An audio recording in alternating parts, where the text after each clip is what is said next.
हाय बच्चों, चंद्रिका विद्यालय की तरफ से आलोक सर। आज हम आप लोगों को हिंदी पढ़ाने जा रहे हैं, इंग्लिश मीडियम क्लास 4।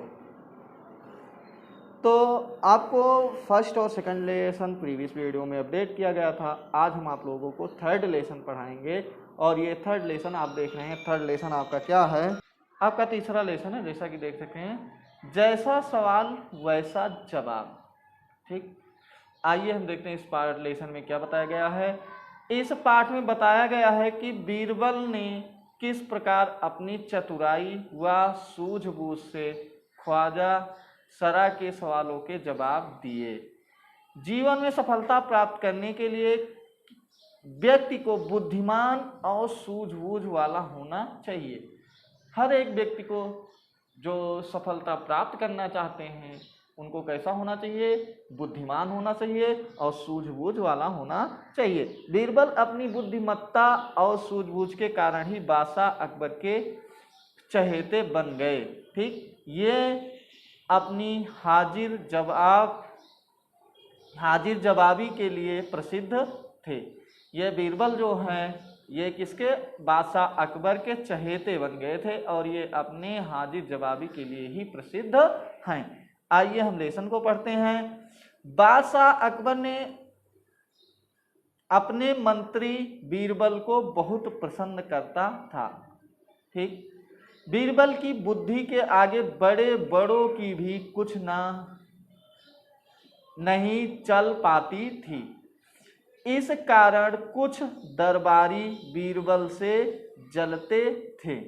वे बीरबल को मुसीबत में फंसाने के तरीके सोचते रहते थे। ठीक, अकबर के एक खास दरबारी ख्वाजा सरा को अपनी विद्या और बुद्धि पर बहुत अभिमान था। अकबर के एक खास दरबारी ख्वाजा सरा थे, उनको अपनी विद्या और बुद्धि पर बहुत अभिमान था, यानी कि बहुत घमंड था।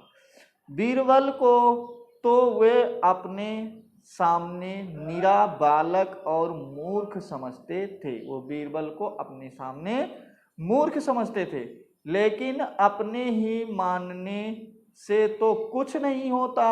दरबार में बीरबल की ही तूती बोलती और ख्वाजा साहब की बात ऐसी लगती थी जैसे नक्कार खाने में तूती की आवाज। ठीक, जैसे जो नक्कार खाने में जो होता है, यहाँ नक्काशी बनती है, उसकी जो आवाज होती है तूती की, यानी कि जैसे वो, तो उस तरीके से उनकी आवाज बोलती लगती थी। ठीक, ख्वाजा साहब की चलती तो वो बीरबल को हिंदुस्तान से निकलवा देते, लेकिन निकलवाते कैसे? एक दिन ख्वाजा ने बीरबल को मूर्ख साबित करने के लिए बहुत सोच विचार कर कुछ मुश्किल प्रश्न सोच लिए। ठीक, ख्वाजा सरा ने बीरबल को मूर्ख साबित करने के लिए बहुत मुश्किल से कुछ प्रश्न सोच लिए। उन्हें विश्वास था कि बादशाह के उन प्रश्नों को सुनकर बीरबल के छक्के छूट जाएंगे। उन्हें यह विश्वास था कि बादशाह के उन प्रश्न को सुन करके बीरबल के छक्के छूट जाएंगे, मतलब उनको मुसीबत में पड़ जाएंगे, उनके सवाल के जवाब नहीं दे पाएंगे और वह लाख कोशिश करके भी संतोषजनक उत्तर नहीं दे पाएगा। ठीक, और लाख कोशिश करे यानी कि बहुत कोशिश कर ले, लेकिन संतोषजनक उत्तर, उसका सही उत्तर नहीं दे पाएंगे। फिर बादशाह मान लेगा कि ख्वाजा सरा के आगे बीरबल कुछ नहीं है। ख्वाजा साहब अचकन पगड़ी पहनकर दाढ़ी सहलाते हुए अकबर के पास पहुंचे और सिर झुकाकर बोले, बीरबल बड़ा बुद्धिमान बताता है, आप भी उसकी लंबी चौड़ी बातों के धोखे में आ जाते हैं। मैं चाहता हूं कि आप मेरे 3 सवालों के जवाब पूछकर उसके दिमाग की गहराई नाप लें। और इन्होंने अपना क्वेश्चन बताया अकबर को और बोले कि उनके जितना बुद्धिमान है, यानी कि उनका कितना दिमाग है, आप इस क्वेश्चन के माध्यम से उनको परख लें। उस नकली अक्ल बहादुर की कलाई खुल जाएगी। ठीक। ख्वाजा के अनुरोध करने पर अकबर ने बीरबल को बुलाया और उसने कहा, बीरबल परम ज्ञानी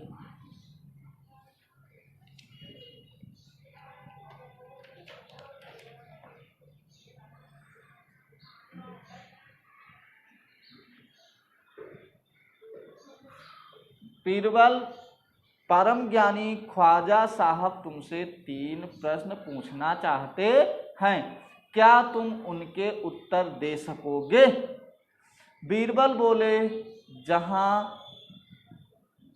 पनाह जरूर दूंगा, खुशी से पूछें। उन्होंने कहा, जी हजूर, हम उनके आंसर खुशी से देंगे, वो अपना क्वेश्चन पूछें।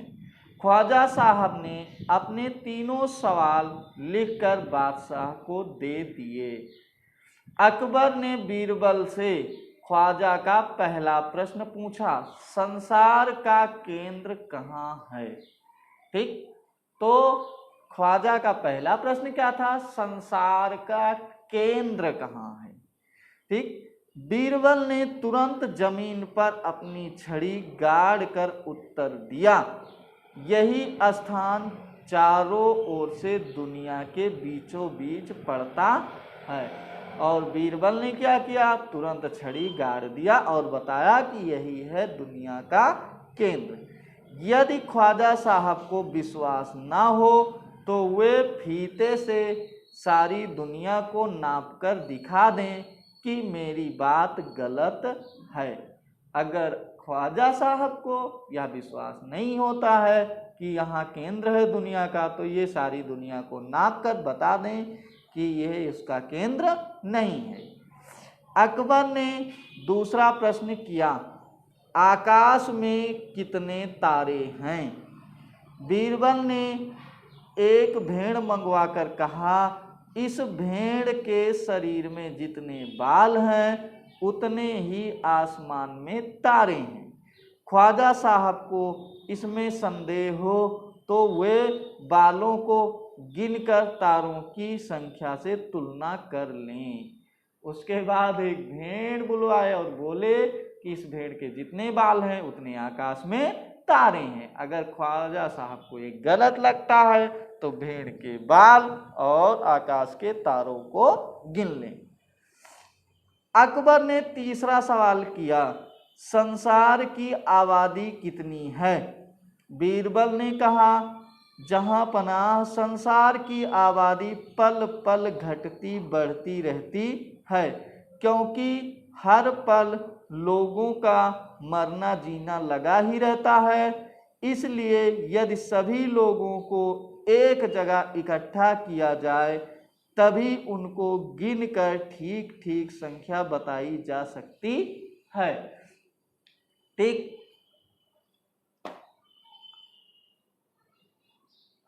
बादशाह तो बीरबल के उत्तरों से संतुष्ट हो गया, लेकिन ख्वाजा साहब नाक भौं सिकोड़ कर बोले, ऐसे गोल मोल जवाबों से काम नहीं चलेगा जनाब।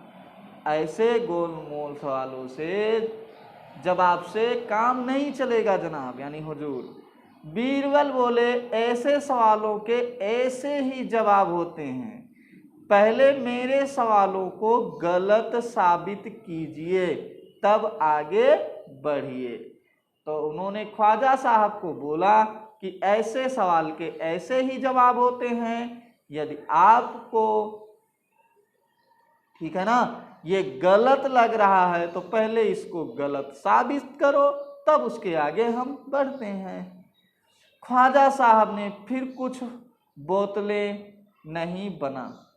ठीक। उसके बाद ख्वाजा साहब फिर कुछ बोल ही नहीं पाए।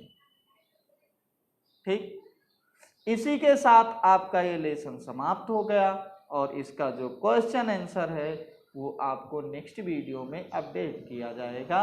धन्यवाद।